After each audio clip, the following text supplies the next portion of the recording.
Compromise نہیں کیا. اصحاب الاخدود نے اہل ایمان کو زندہ جلا دیا, کمپرومائز نہیں کیا. شرک کرنے والوں کے پیچھے دینی طور پر کمپرومائز کرنا یہ اسلام نہیں سکھاتا. یہاں تو ووٹ لینے کے لیے کمپرومائز ہو جاتا ہے. اب ووٹ لینا ہے, ایم این اے اور ایم پی اے بننا ہے, اگر یہ کہہ دیا کہ علی مشکل کشا نہیں, ادرکنی یا رسول اللہ شرک ہے, تو پھر ووٹ سارے بھاگ جائیں گے. اکثریت تو ان کی ہے. چلو اس وقت اپنا عقیدے کو چھپا لو. بھائیو یہ اسلامی تاریخ کہاں سے آئی؟ بلکہ حیرت کی بات ہے, انگریز کو بھگانا ہے. سر ظفر اللہ مرزائی ساتھ ہے, شیعہ ساتھ ہے, سارے شرک کرنے والے ساتھ ہیں, اور اسلامی تحریک کیا؟ پاکستان کا مطلب کیا؟ لا الہ الا اللہ. بھئی یہ سب لوگوں کا مجموعہ جس میں لا الہ الا اللہ کی سمجھ پیدا نہیں کی گئی, ان کو بتایا نہیں گیا کہ لا الہ الا اللہ کیا ہے, بلکہ قائدین کی صف میں مرزائی بھی شامل ہیں, علی کو مشکل کشا کہنے والے بھی شامل ہیں, اور یہ تحریک ان کی قیادت کے اندر چل رہی ہے, اور یہ تحریک اسلامی تحریک بن رہی ہے. کس طرف سے اسلامی تحریک ہے؟ بھائیو یہ زیادہ خطرناک لوگ ہیں.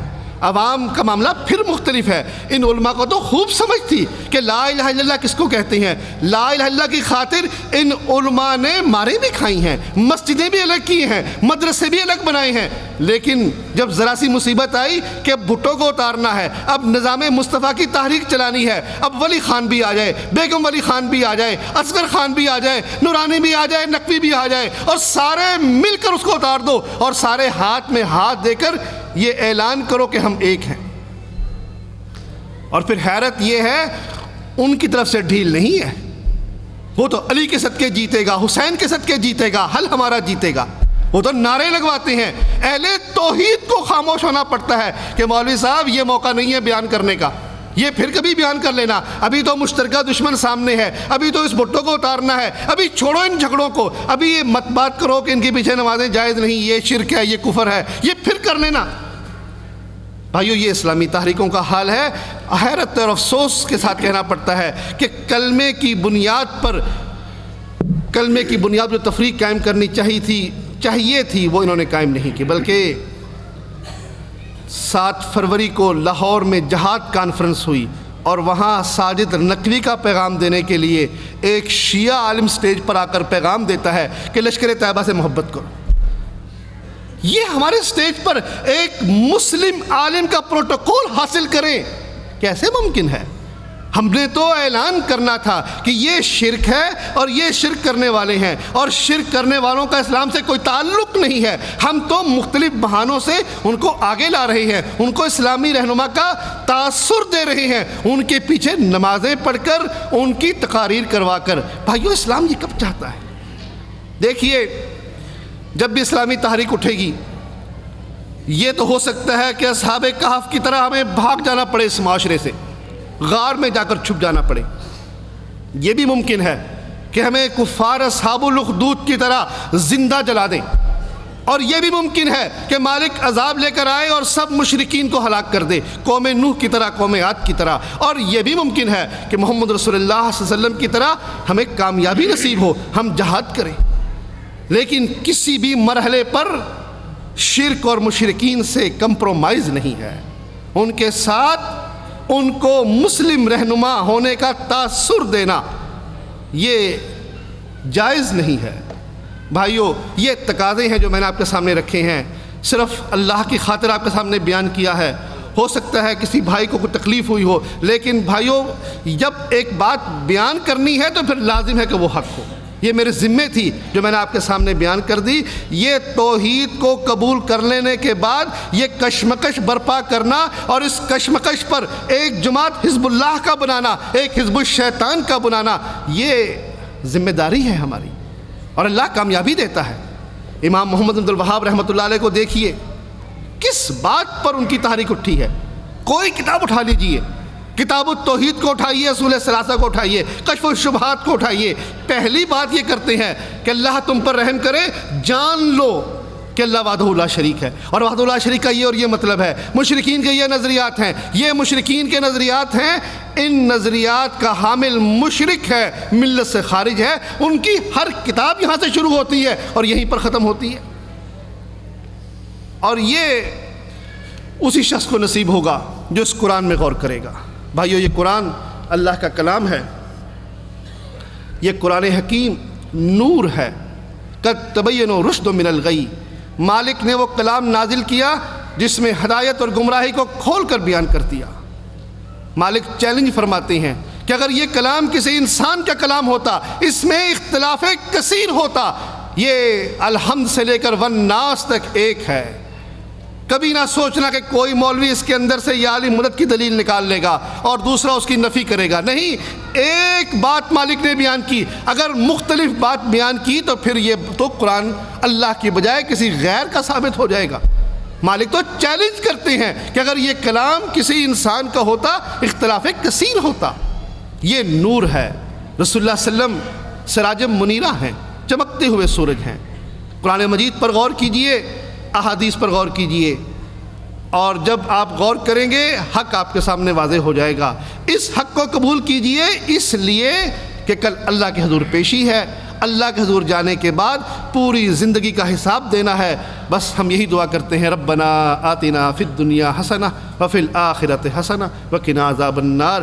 یا مقلب القلوب ثبت قلوبنا علی دینک، یا مصرف القلوب صرف قلوبنا علی طاعتک، ربنا لا تزغ قلوبنا بعد اذ ہدیتنا وہب لنا من لدنک رحمہ انک انت الوہاب۔ جزاک اللہ خیر۔ اللہ رب العالمین ہمارے ڈاکٹر صاحب کو جزائے خیر دے۔ ابھی آپ توحید کی اہمیت اور اس کے تقاضے پر ڈاکٹر موصوف کا موحدانہ خطاب سماعت فرما رہے تھے۔ ڈاکٹر موصوف صاحب نے ہمیں اور آپ کو ایک ربانی پیغام دیا ہے، ہمیں اس پیغام کو اپنی زندگی میں نافذ کرنے کی ضرورت ہے۔ اللہ رب العالمین ہمیں اس کی توفیق عنایت فرمائے۔ میں ڈاکٹر صاحب کا بہت ہی مشکور ہوں کہ ڈاکٹر صاحب نے اپنی ساری مصروفیات کے باوجود ہماری دعوت پر لبیک کہا اور اپنے توحیدی انداز میں آپ کے سامنے توحید کی اہمیت اور اس کے تقاضے، کلمہ توحید کیا چاہتا ہے، وہ ساری چیزیں آپ کے سامنے بڑے ہی مختصر انداز میں آپ کے سامنے پیش کی ہیں۔ اللہ رب العالمین آپ کو اور تمام لوگوں کو ہمیں ان کے ان کلمات کو سننے کے بعد اس پر عمل کرنے کی توفیق عنایت فرمائے۔ میں ساتھ ہی ساتھ میں اس ویب سائٹ کا بھی شکریہ ادا کرنا چاہتا ہوں جس پر ہمارا یہ سارا پروگرام نشر ہوا، صراط مستقیم ویب سائٹ پر۔ اللہ رب العالمین انہیں بھی جزائے خیر عطا فرمائے جنہوں نے یہ راستہ مہیا کیا اور ہمارے اس پروگرام کو اس ویب سائٹ پر نشر کرنے کی انہوں نے اجازت دی۔ اللہ رب العالمین انہیں جزائے خیر دے۔ اور ان کی اطلاع کے لیے میں عرض کرنا چاہتا ہوں کہ ہمارا جو پروگرام ہوگا انشاءاللہ یہ سارے پروگرام جو مستقبل میں بھی ہوں گے انشاءاللہ اس صراط مستقیم پر ہمارے ان پروگرام کو وہ لوگ بھی سن سکتے ہیں، اور انشاءاللہ اسے دوبارہ ان پروگرام جو اگلے پروگرام ہوں گے اس ویب سائٹ پر اسے نشر کرنے کی کوشش کی جائے گی۔ اور آپ لوگ جانتے ہیں کہ اس سالانہ جلسے کے تعلق سے آپ لوگوں کے لیے ایک انعامی مقابلہ کیا گیا تھا۔ اس انعامی مقابلے کے انعامات کا بھی انشاءاللہ اس کی تقسیم ابھی ہوگی، اس لیے آپ لوگوں سے گزارش ہے کہ آپ لوگ صبر و تحمل کا مظاہرہ کرتے ہوئے آرام سے بیٹھیں اور ان حضرات کی ہمت افزائی کریں جنہوں نے اس مقابلے میں شرکت کی، اور انہیں انعام کے طور پر تشجیعی انعام کے طور پر انہیں کتاب کی شکل میں انشاءاللہ العزیز انعامات دی جائیں گی۔ اس لیے آپ لوگوں سے گزارش ہے کہ آپ لوگ صبر و تحمل کا مظاہرہ کریں اور بیٹھ جائیں، تشریف رکھیں۔ اس کے بعد حاضری کے انعامات ہیں، اور اس طریقے سے گولڈن سوال جو آپ لوگوں کے سامنے رکھا گیا اس کا بھی انعام آپ کے سامنے پیش کیا جائے گا۔ اس لیے آپ لوگ صبر سے کام لیں، جتنا وقت آپ نے دیا تھوڑا اور صحیح، اس لیے آپ لوگ ذرا صبر سے کام لیں۔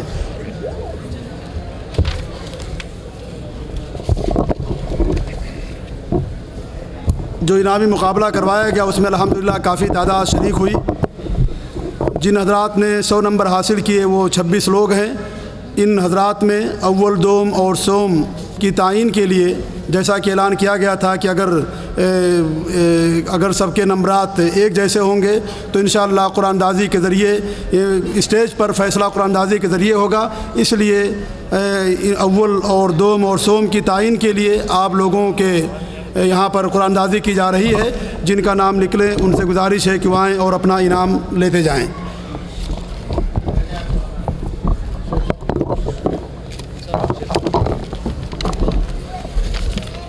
شیخ یہ جو ہے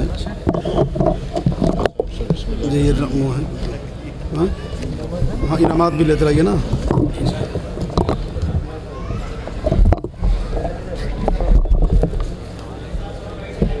بیٹھ جائیے نا، بیٹھ جائیے آپ لوگ کیوں میرے بھائی. پہلا انعام جس خوش نصیب بندے کو ملا ہے وہ ہیں محمد نسم الدین صاحب.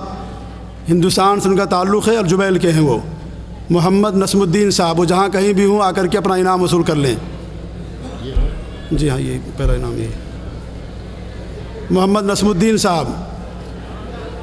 ہیں کہیں تو اشارہ تو دیں، اگر ہیں تو جلدی آنے کی کوشش کریں. قریب ہی پڑے ہیں اور اٹھتے ہی نہیں. اور یہ بھی اعلان کیا گیا تھا کہ جو صاحب پروگرام کے دن غائب رہیں گے انہیں انعام سے محروم قرار دے دیا جائے گا. اس لیے آپ لوگ جلدی آنے کی کوشش کریں ورنہ کہیں ایسا نہ ہو کہ جلد بازی میں آپ محروم ہو جائیں.